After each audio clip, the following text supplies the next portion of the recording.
Good morning, everybody. It's an honor to be with you here this morning. Thank you, members and guests, for being here today.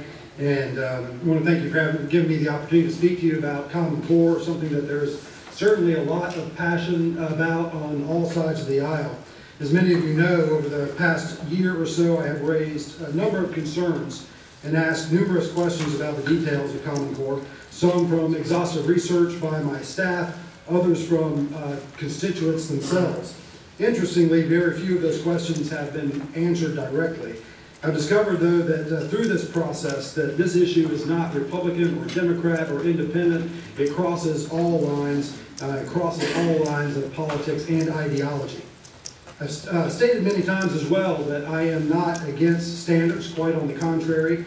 We've had standards in North Carolina for years, and I believe we should always strive for the highest standards for our students to equip them for the challenges of the global economy that we're in right now.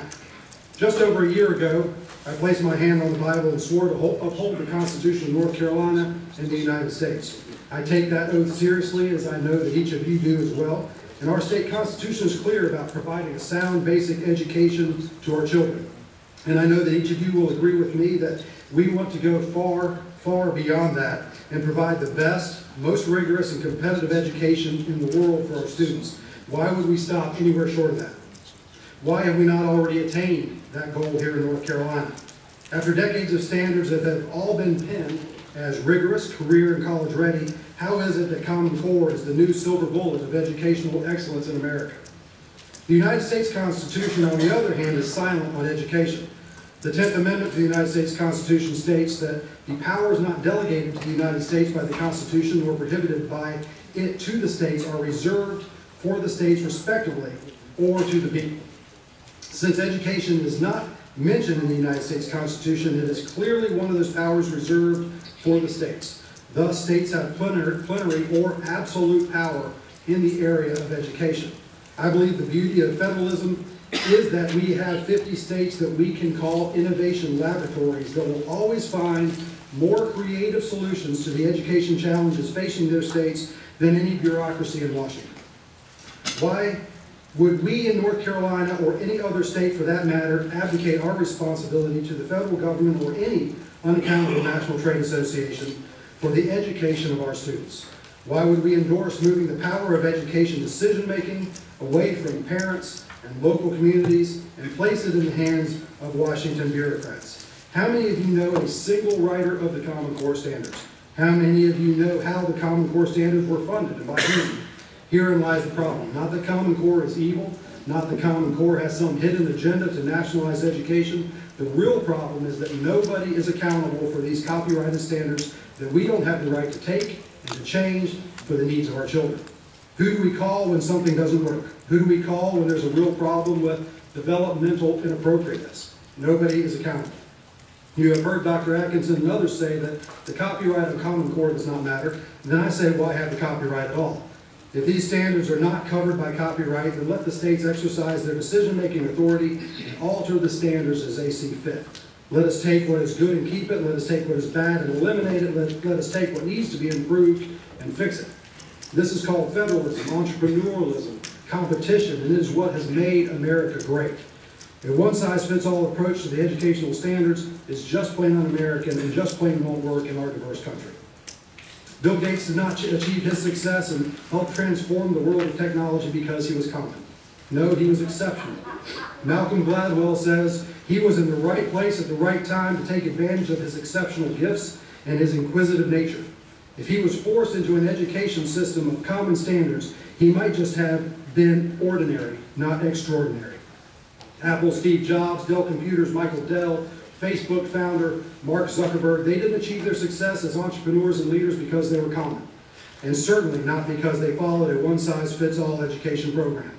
They were all outliers. They were all innovators. And this is what we must strive for in America, to celebrate our unique gifts, to push students to extraordinary excellence in whatever career they may choose, to allow those who can advance rapidly to advance rapidly through their education, to prepare innovators and entrepreneurs to think, invent, design, create in order to meet the needs of the rapid pace of our global economy. For the first time in the history of our great nation, we have the ability to customize curriculum to the needs of each and every student in America. We're working on that infrastructure to make this a reality right here in North Carolina. An infrastructure that can change the face of education for the first time in history. An infrastructure that celebrates the uniqueness of each and every child, not one that tries to make each child common. There is no such thing as a one-size-fits-all approach to education. There is no such thing to a one-size-fits-all set of standards. And when it comes to STEM, we are all anxious to prepare as many students as possible for the growing demands of STEM education in our universities and workplaces. It has been brought to my attention on multiple occasions that the new math sequence of Common Core does not prepare our students for these demands. In the words of one of the Common Core Validation Committee members who did not sign on to the Common Core, instead of being, and I quote, instead of being able to complete algebra in grade 8, students will not be able to complete it until the 9th or even the beginning of the 10th grade. Common Core does not prepare students for a STEM career. There are not enough standards for students to accomplish pre-calculus, and there is no way to get to elite algebra 2 or calculus 1, which would be the baseline for a STEM career. If we continue down this path, the STEM pipeline will shrink. It is deliberately not preparing our students for STEM, and we don't know why. These standards can't be rigorous if they don't prepare our students for STEM, end quote. We can do better than Common Core. Let's do what is best for our students in North Carolina. Let's create North Carolina standards that are the best and the most rigorous in America, designed by our educators, our experts, and our teachers, specifically for our students. Let's encourage other states to do the same. Let's learn from each other and adopt what is good and get rid of what is bad. This is the American way.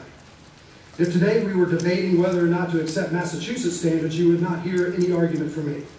They have been tried, tested, proven successful. We would know the costs, we would know the challenges we face, we would know how to train our teachers. We would have assessments already written, tested, rewritten, and proved to get results. But we can't say the same for the Common Core. The Common Core has very little field testing and no refinement from what has been learned through field testing. It has been rolled out in North Carolina across all grade levels, across all counties, across all schools, to all students at one time without even knowing if these standards truly are more rigorous or whether they truly prepare our students for jobs or college. You have all heard the term internationally benchmarked. It never happened with Common Core. An international benchmark does not exist on the Common Core standards. Perhaps the assessments, but not the standards. You have all heard the term college-ready standards. Perhaps if you were referring to a 2-year technical degree, but not the requirements of our demanding 4-year North Carolina universities or for fields of STEM education. You have all heard the term rigorous standards. More rigorous? Perhaps. But how will we know? We have no baseline test to evaluate our students' performance. A simple norm test, whether it be Iowa or Stanford or others, would solve the problem and give us real feedback for evaluation. And rigor. When it's continually pushed down to lower grades, it eventually becomes developmentally inappropriate. When these standards were released, over 500 early childhood health and educational professionals from around the country signed on to a letter that addressed the inappropriateness of these standards. More specifically, the standards conflicted with compelling new research in cognitive science, neuroscience, child development, and early childhood education. And this research did not support what Common Core was promising about how young children learn. And a note about our teachers. We are all demanding more from our teachers than ever before. With new standards, high-stakes testing, and performance measures, our teachers are being pushed to the limit. During one of the greatest recessions we have ever experienced, money is tight. At the same time, we are trying to find ways to increase teacher pay. The cost estimates for Common Core implementation are $350 million on the low end. Imagine how far that would go to supplement pay. And in conclusion, I believe we need North Carolina design standards designed by North Carolina educators and professionals for North Carolina students. Education is our responsibility. It belongs to our legislature, our school boards, our county commissions, our principals and our teachers, and especially to our parents. Let's not give that responsibility away. When we last designed standards in North Carolina, the General Assembly provided a review board called the Standards and Accountability Commission. This commission was an independently appointed board of North Carolinians that reviewed the standards of public education along with associated assessments every 2 years. I would like to request to the General Assembly that we reconvene the Standards and Accountability Commission for the purpose of reviewing each standard in Common Core to see if the standards meet North Carolina expectations, North Carolina goals, and North Carolina needs. keep the ones that work, throw out the ones that don't, and reestablish North Carolina control over education for our families and children. In the end, it will not be standards that change our education system, but a wholesale fundamental shift in the way we educate. Mastery-based learning, removing excessive testing and unnecessary mandates from our classrooms, treating our teachers like professionals, customizing curriculum to our students' gifts, needs, and desires. These are the things that are going to transform education. Let's put standards in their proper place, and let's get down to business. Thank you very much.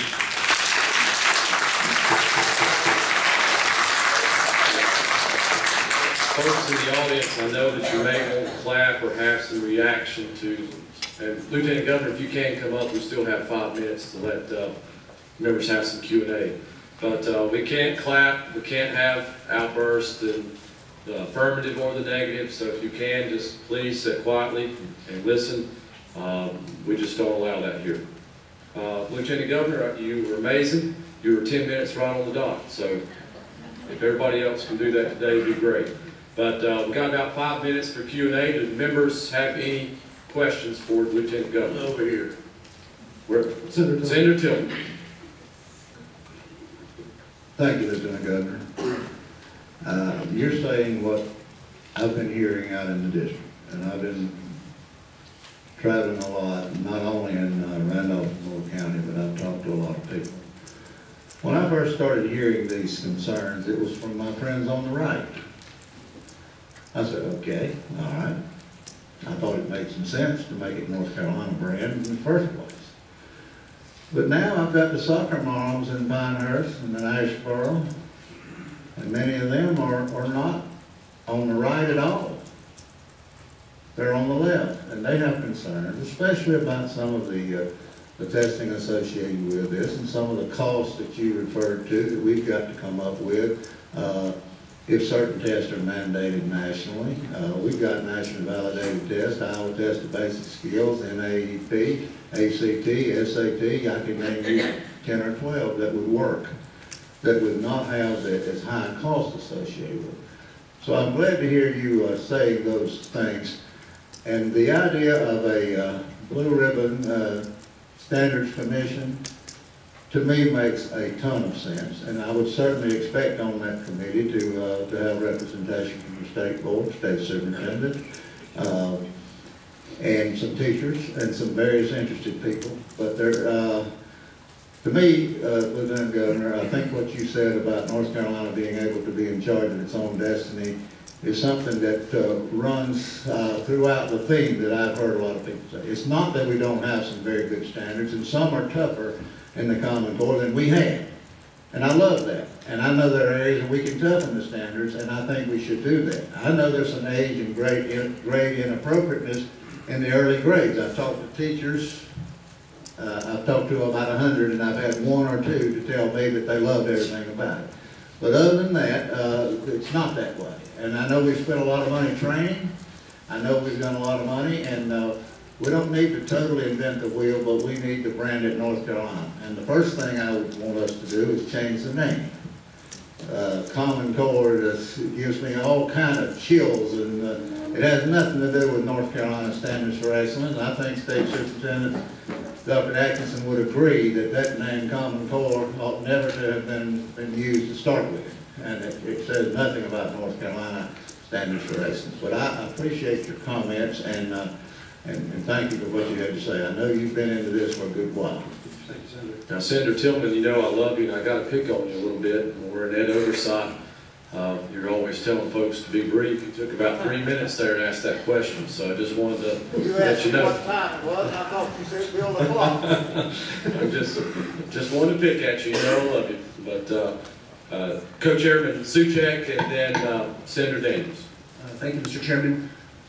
I think one of the key principles you touched on, and then you even gave some really good ideas on how to work towards this, was the idea that North Carolina needs to control our standards. We need to be able to evaluate, add, take away from, and I think that is a key aspect of what I've heard from constituents, and I really appreciate the vision you shared there, but also some of the tactical or even practical ways that we go about that.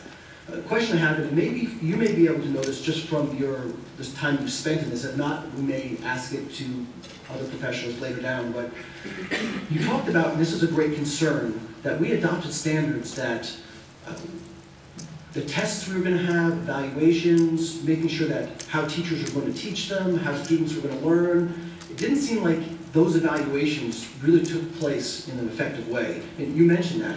How does that compare to every 5 years, staff, I believe, we're required by statute to evaluate new standards, is that correct? State board is. Now, I know the state board now is different than 3 years ago under different leadership, but how does it compare now with every time we go through this iteration of updating, changing our standards? Is this normal practice? Is this just the first time we kind of caught it, that it wasn't tested, or has in the past, has it been tested more? And is this normal, or is this an aberration?